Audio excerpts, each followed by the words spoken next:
Have you heard about this personal and professional podcast? Coaching in Session with your host, Michael Rearden.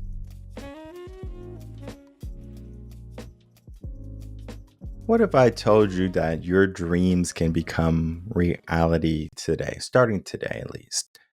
Because when we give ourselves a goal, when we give ourselves an aspect of growth or reaching a destination, we put time in between where we are and where we want to be. Well, what if I told you that the dream of who you would become would take, let's say, 20 years? Would you work every single day out of those 20 years or of that 20 years and be that person at the end of it? The reality is you won't. The reality is you want things, relatively quick. If you're not going to get them quickly, having that sustained effort is the challenge. Now, I talked about this on the podcast before about college. Now, college is good and bad. The reason why I like college is because it shows effort. It shows someone who might have been consistent with their education. Because after high school, you don't necessarily need college unless you want to be like a doctor or a lawyer, or someone who needs that type of certifications and stuff like that. Well, what if I told you that you don't have to defer your dreams anymore? Your dreams can become and start to become a reality without waiting 20 years. Would that be something you would be interested in? Most people would be. But maybe you're a person who's just perfectly content where you are. Well, you have fallen into the trap. So today we're going to be taking a look at my most recent blog, Your Dreams Deferred, the Comfort Trap, and the Shiny Effect. What is the comfort trap? And what is the shiny effect? Well, the comfort trap is basically saying how our mind and our body seeks homeostasis, where we find a nice, comfortable place and we are going to become stagnant because it is decent enough. Maybe you are a person who's like, okay, I got some money, I got a nice apartment, maybe I have a nice car, and I'm able to, get new things every so often. So, like, things are good. And I remember I talked about this in my book, Almost Happy, where I'm talking about like, if someone asks if you're happy, of course, like the answer is like, am I happy? Like, yeah, I'm happy. Like maybe you're like, I can pay my bills, I can, get girls, or I have a bunch of guys, or I'm able to travel the world, or I'm able to retire early. All of these things are really good, right? But the issue with those things is that they don't necessarily derive happiness or help you reach happiness because happiness is a state of being. Now, of course, we might be in a better place, in a better state of mind, if we don't have to worry about our bills, if we don't have to worry about, being safe, or if we're going to have a roof over our head tonight. I know some people who are transients, they live on the streets and they go from place to place and they don't have a home necessarily, but they are some of the nicest, sweetest people. Now, not all of them are. Some have fallen into some hard circumstances and some hard times.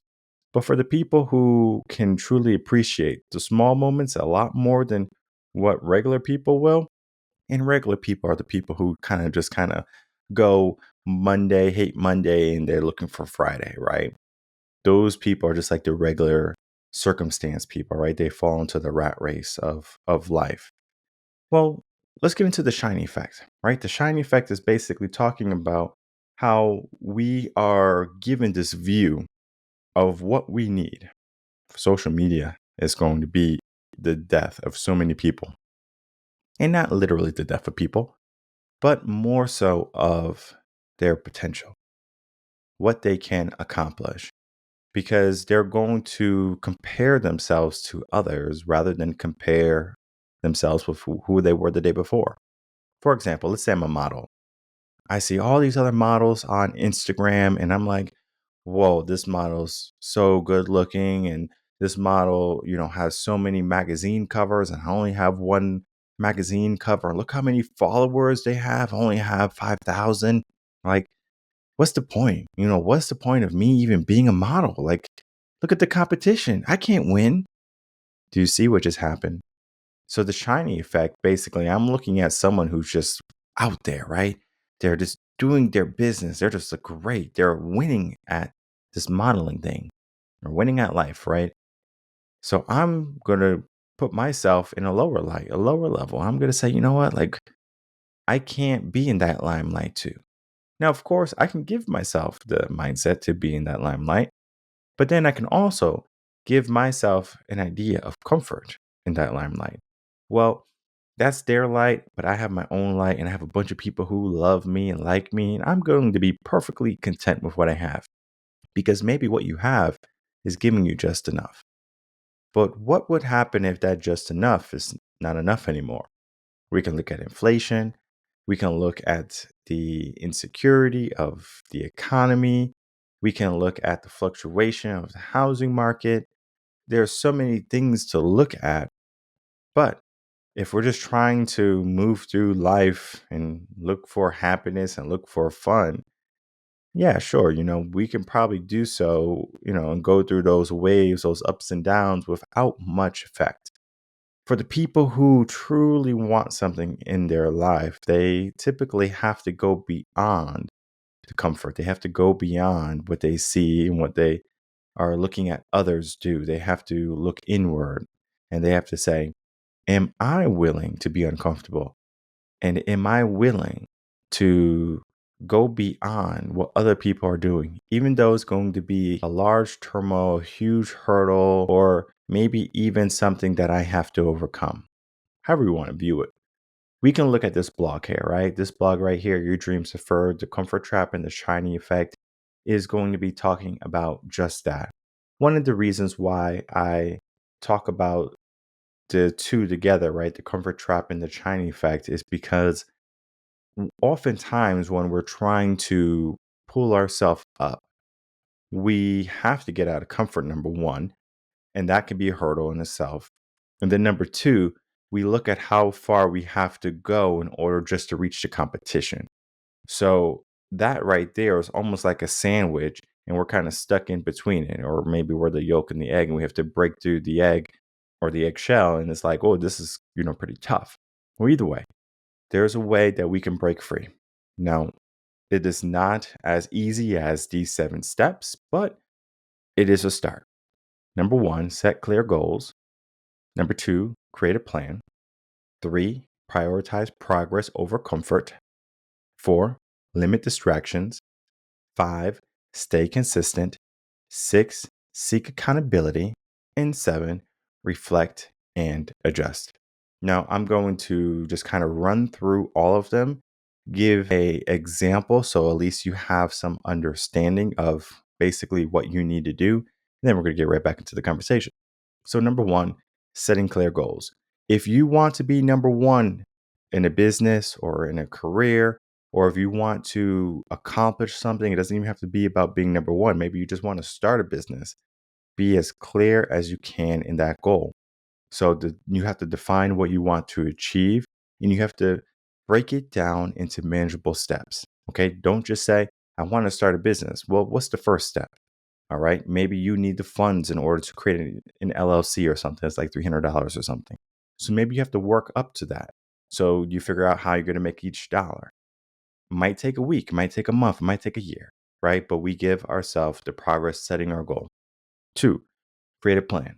It has to be realistic, all right? You're not going to just start a business and all of a sudden people are going to come knocking down your door, right? You need to have good tactics, marketing, sales, something along the lines to help introduce your business, right? So you do need to have a plan, right? So they call it a system. Sometimes they can call it a marketing strategy, whatever it is. You're going to include everything, right? Deadlines when you want things done. Because, for example, I just had the website done this past year. The website that we had was great. But as the business grows, the website has to change because now we're offering so many different types of programs and we have all these courses coming up. And I mean, like, it is more intricate than I've ever thought it was. And I just had Squarespace starting off, and Squarespace is wonderful if you just want to be kind of one thing, you want to do one thing. Well, I had a podcast and I have all these shows and I have all of these courses coming out. And I'm like, Squarespace can't keep up with me, right? It's great for a simple website design, but I wasn't trying to create something simple. And I didn't know until after the fact and after we started to grow. But then we get into number three. We prioritize progress over comfort, where I could have been staying in Squarespace, right? Because Squarespace, I was used to, I was familiar with it. And I remember when I left Squarespace and I had to do WordPress blogs, I was like, whoa, I don't like this. Number one, because the blogs don't share automatically from WordPress. You can get a plugin. Yes, you can get a plugin. But I didn't know that. I just thought like you just click a button and it shares to the website and the social medias that you wanted to go to. Not like, like I was used to, right? So I had to get uncomfortable. So I said, the progress is more important than the comfort of what I was used to. This is not just for me switching websites, but I had to prioritize the progress over myself, over the comfort zone, over what feels good, because maybe I don't like, talking to people, or maybe I don't like, going out of my way for people, or maybe I don't like, doing events and stuff like that. Like I have to get uncomfortable. I have to do the things that I don't want to do. The more times I do that, the more times I'm opening up growth potential. So there's just so much there. Now, four can be challenging, right? Limit distractions. For me, I'm pretty good at it. When it comes to limiting distractions, it's almost like I tell myself a mantra where if I'm doing something I'm not supposed to, for example, like death scrolling, right? So you're on your phone and you find yourself on YouTube and you're like looking at all these shorts and reels and stuff, and you're like, 5, 10 minutes in, you're like, whoa, I just wasted 10 minutes. What am I doing? And basically, that's my mantra. I go, what am I doing? And it helps me pay attention. So if I find myself on my phone and I'm like scrolling and I'm doing things and I know I'm not supposed to, I'm supposed to be doing something like else. And I'm like, what am I doing? And that right there is enough to get me out of that distraction. Now, you can do different things in order to limit distractions. For example, there are certain browsers that will lock your social medias if you need to. Phone, same thing. You can put your phone in a different room per se. There's different things you can do. One of the things I do like in the morning to like get to the gym like a lot more effectively is the night before I keep my phone in the car. I have an alarm clock, so I don't need my phone. I will not be enticed to like have my phone, like, oh my goodness, I have my phone, it's keeping me up at night and my emails and texts and stuff like that. Great. No, that's not happening. My phone is in my car. I can't even get to my phone, right? And of course, I can't if I wanted to, but I'm not going to go out to the car and get my phone, right? Unless it's like I need something, but oftentimes, like by the time my phone's in the car, my family's inside the house, and if anyone needs me, they are going to get me the next morning. So either way, when I wake up, I'm like, okay, well, got to go to the gym. And sure enough, I'm getting in the car. There's all these messages, all these missed calls. And I'm like, okay, well, I can handle it at the gym if I want to, or I can just press clear. And I just press clear and I clear all of them. And I just say, well, let me go in priority order to what needs my attention. Some things don't even need my attention. Pass it off to an assistant or something, right? Like, hey, handle this. I'm not going to do it. Well, either way, I'm limiting the distractions I have, and you should do that too. However, you have to do it. Just limit the distractions, right? If you have an Xbox, PlayStation is bothering you, you have a TV in your room, take it out. Like, get rid of things, right? You don't need distractions, okay? If you have a hard time with this and distractions, find a place that's alternative to where all the distractions are. For example, instead of being home, go to an office, go to a library, go to an event, do something opposite of where the distractions are.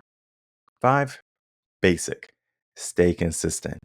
Don't give up. All right. One of the reasons why I think when it comes to my success and my growth is that I'm pretty consistent. You're going to get the same Michael that you got day one. You're going to get the same type of coaching you got day one. The podcast is coming out Monday, Wednesday, and Friday. Motivational videos coming out Tuesday and Thursday as long as we're in season. That is, what we do, right? Remain consistent. Now, Mindset OD, we have some new stuff going on with Mindset OD. So it's almost like we wait for big news to be popping, and they have some big news out right now. But sometimes it doesn't need my attention, so I don't give it any attention. So depending on what you need to do. And then also we look at the schedule, like what takes priority. Mindset OD is one of those live broadcasts that's a lot of fun, but then at the same time, if I'm with a client and I have to do a bunch of client work, it's like Mindset OD can wait. Mindset OD is not going anywhere. So there's certain shows that I can go around because there's just so much other content for other people to dive into. Now, 6 is seeking accountability. This is where a coach comes in, a mentor, a guide, a teacher, parent, friend, whoever that's going to help you remain accountable. Because if you fall back into that comfort of maybe a thing you used to do, maybe like you might be a self-care or self-love type person, you're like, well, I need a self-love day or self-care day, eat some ice cream. And your friends know, like, hey, you're trying to lose weight, so like you can't do that. They're holding you accountable. Maybe you're trying to start a business, and instead of working in your business, you want to go out with friends and spend all your money and stuff like that. It's like, hey, well, I thought you're supposed to be starting a business. Like, what are you doing? I remember when I started my business and I was getting things going, and it was almost like I had to bypass all the things that my friends were doing and that I used to do. And everyone was like, well, in their mind, not many people told me this, but I could tell. Maybe it's just, I don't know, delusion or whatever, or, some type of psychosis is, it felt like things were different. Like the looks that they gave me, they're like, you're not the same person anymore. So it was very combative. It's like, you should remain the same. You should stay like us. You should revert back to what it was before, because what we had was good. And I'm not saying what we didn't have was good, but then the comfort trap is what many people live in. And I didn't want to live in that trap anymore. I wanted to go after more. And then we have 7, reflect and adjust, where we look at the different aspects of our life and we see if we need to make any changes. We look at how the day was and we say, okay, well, how can we make this better maybe? And I do this a lot with my teams when it comes to social media, with coaching, assistance, things like that. One of the things I ask them is I'm like, okay, well, tell me what we did this week and let me know how we can make this better. Any ideas? And it's so funny because oftentimes for anyone new, they have no ideas because they didn't expect me to come in with that. But now everyone has something to tell me. Like, well, I have some ideas. And it's just so funny because I'm like, if you have all of these ideas, why are these ideas not implemented? Number one, I guess, they don't want to do things without my permission. But then I give them the blessing. I said, listen, I would rather you dare greatly and fail than to tiptoe in life and just kind of, remain at that stagnant. For me, danger and fear can be a good thing, right? Don't be afraid to try. I would rather, again, you fail and learn rather than not want to take action. And then our growth just kind of be that minimal thing. Like, let's figure out how we can make this a lot bigger. When we have our dream in life, it's something that people don't necessarily realize is happening because the dreams of the American people, right? The American dream is to work really hard and buy a big house, maybe cars, couple kids. And, at 65, then that's when we can be happy. I don't want to defer my dream until 65. And I don't want you to defer your dream until 65. How can you claim your dream today? Well, start with this article here, Your Dreams Deferred, The Comfort Trap and the Shiny Effect. Make sure you read it, make sure you understand it. And then at some point, you're definitely going to want to get a piece of paper, write out your plan, the steps involved, and then, of course, systems to help you get there, accountability, etc. If you need a coach, reach out to us, reverendconcepts.com. And then from there, you can begin that process to help yourself get out of that comfort trap that you may have been living in. And then also not looking at all the things that shine and all the fake gold in the world. You get to decide what's truly valuable to you.